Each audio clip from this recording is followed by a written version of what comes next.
So today's video is all about what should have been the 8th release on Boss Tuneage and why it never happened. I'm talking about the Sofahead Exit Conditions Split LP.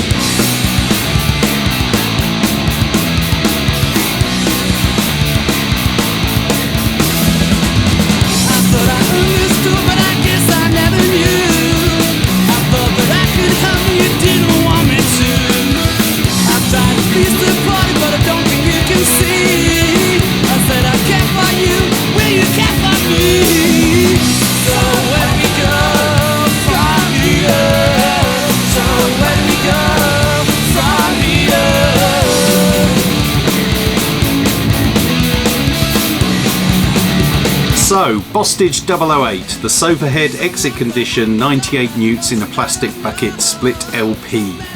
Should have been Boss Tuneage 008 and should have come out in about 1992, but it never did. So I'm going to tell you all about why it didn't.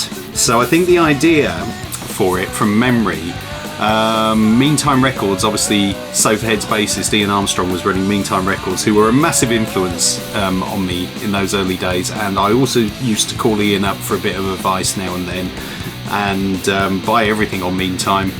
Just love the label. It was kind of one of the labels I was looking up to, along with Vinyl Solution, Full Circle, which Andy Turner was doing, as to what I wanted to do. And I remember I got some flyers through, I think when I bought things like, it would have been Cherry Knoll, the Leatherface first album, and Wat Tyler's Bavarian Drinking Songs, and the Sofahead albums as well. And Ian had a flyer that said, on the coming soon sort of list, Sofa Condition LP. Now this must have been like late 91, early 1992. At that point, Sofahead had released 2 albums, done a Peel Session. Exit Condition had obviously released their album Days of Wild Skies, which was a firm favourite of mine, so still in my top 10 of all time. I love that album. And they'd also done a Peel Session, I think in around June 1991 as well. So I remember, I think I was just chatting to Ian on the phone, and he'd said, oh, we plan to do this Sofahead Exit Condition split LP where we each cover each other's songs. Would you like to put it out? So I said, oh, that sounds interesting. Now the only problem is, Ian, I've obviously got this Floor 81 compilation album that I've got to get out, that I'm still working on, and I've also probably got the second Goober Patrol album to get out, and saying, well, and I remember, I think Ian said, oh, well, haven't you got an M&D deal? And I went, what's an M&D deal?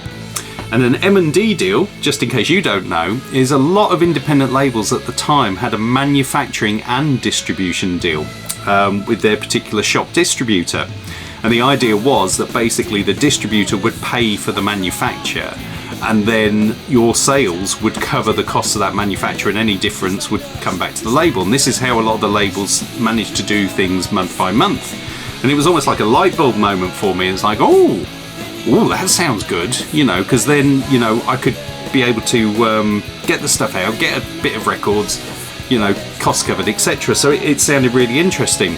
Now, obviously, late in 1991, just before the Wordbug album had come out, actually, up before that, I've been using SRD to distribute my records for me in the UK, and Plastic Head had got in touch with me to do export. So I remember they did really well with like the Truck Off album on export, and the Wanton Thought 7-inch, and the reason they got in touch with me was obviously Wanton Thought were going to do an album on Full Circle, and Full Circle were manufactured and distributed by Plastic Head at the time. So so they sort of like were really keen to get my UK distribution as well, and I remember they called me up, and obviously Plastic Head was just like 2 men in a shed at this point. It wasn't like the big, you know, the big distributor that it is these days. So I sort of spoke to them saying, oh, well, you know, would you be interested in an M&D deal? And saying, you know, I've got this potential sort of Sofahead Exit Condition split LP coming up as well, you know, as well as the comp. So I said, well, yeah, let us have a think about it. So I remember they came back and said, well, we can't do an M&D deal for you, but we would give you a £600 advance on the Sofahead record, the Sofahead Exit Condition split record. I thought, ooh, that sounds good, because obviously that was kind of covering about half the cost of the pressing, I think, at the time, for doing like a vinyl record. So I thought, well, if I could get that, then with the sales from Floor 81 and stuff, then I could get it out really quickly and perhaps get that out before the Goober Patrol album, and then, you know, go on from there. So yeah, so I sort of said to Ian, look, yeah, I think I think I can work it. I can go on this. So what do the bands need? So well, we need £100 each to record. So I was like, well, that's fine. So I was in touch with Richard as well, because obviously through the fanzine, Richard from Exit Condition, and both bands were going on the Floor 81 comp as well.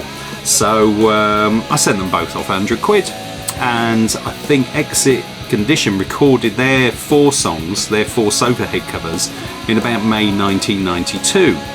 Now, if I tail back a little bit, the 3rd Sofahead album, Acres of Geeses, came out, I think, in the January of that year. So, of course, Acres of Geeses came out on SMR Records, because Meantime kind of stopped, and SMR came along instead for Ian, and which obviously SMR stood for Still Meantime Really, which had Fighting Chance on it, which was obviously an Exit Condition cover.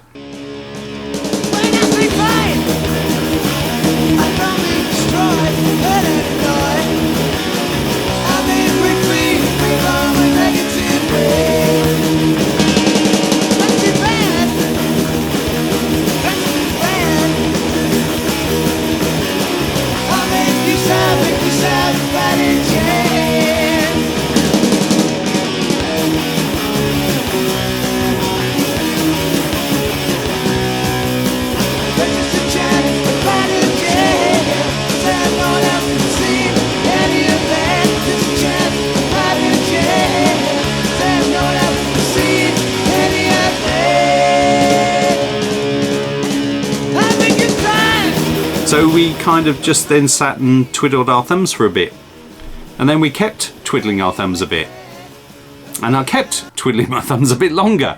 So basically it looked like Sofahead, and whenever I spoke to Ian about it, said, oh yeah, we'll get it recorded soon, I promise, and stuff. So so obviously as 1992 developed, what was becoming clear to me is that Plastic Head didn't really sell much more by me giving them the UK as well.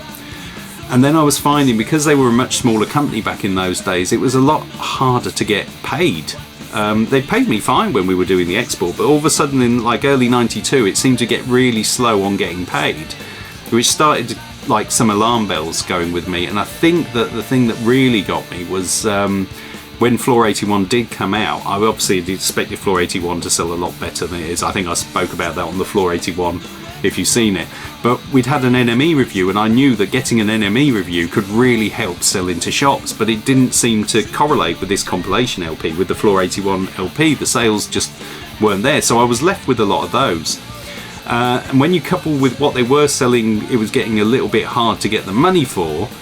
It started me being a bit concerned about using Plastic Head at that time as my sole distributor. So in the summer of 92 I was already speaking to sort of overseas bands like Rise and RPM Records in Germany about potentially doing their records in the UK. And I just remember that, if I'm going to start taking on other labels stuff to sell and pay them back, I need to kind of guarantee that I'm going to get paid in order to pay them. So I decided to go back to SRD with my tail between my legs basically, and moved everything out of Plastic Head. Now when I moved back to SRD, because it was kind of that situation, there just wasn't an option where they were interested in doing any kind of advances.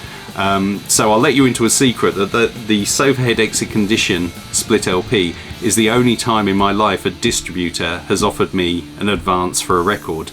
And 32 years of doing the label, I have never had a manufacturing and distributing deal, which I think a lot of people are quite surprised at with the volume of releases we've gone on to do.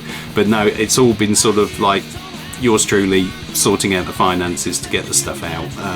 A lot of times, obviously, working in association with bands or other co-release labels, but not an official shop distributor doing an M&D deal. So I think like the intention was always there from Sofahead to record, but it just never happened. It just never happened for one reason or the other. And then when the band split up, then that was it. It was curtains. But I do remember actually I took some t-shirts and a bit of stock from Ian, and I do remember him calling me up saying, I think you owe me 64 quid, Aston, for these shirts. And I say, I think you owe me 100 quid for that recording you've never done. So I think he still owes me 36 quid, but with all the help and advice Ian gave me over the years, and obviously he's gone on to do tour booking and help with that, I think you let off that 36 quid, Ian. So that really, in a nutshell, is why it didn't happen. It was just purely, you know, we only had one side of the record. Those tracks remained unreleased, the Exit Condition side, for a long time, obviously until 2004, when I did an Exit Condition CD comp, sort of best of kind of thing, called 1988 to 94, where we included 3 of the 4 songs.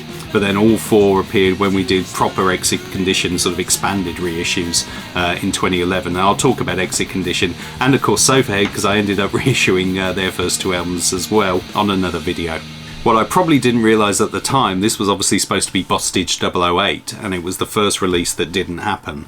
And there were going to be quite a few other releases that didn't happen over the coming next 2 years for various reasons, which I'll go into on other videos. That's it for this time. I'll see you on the next one. Cheers!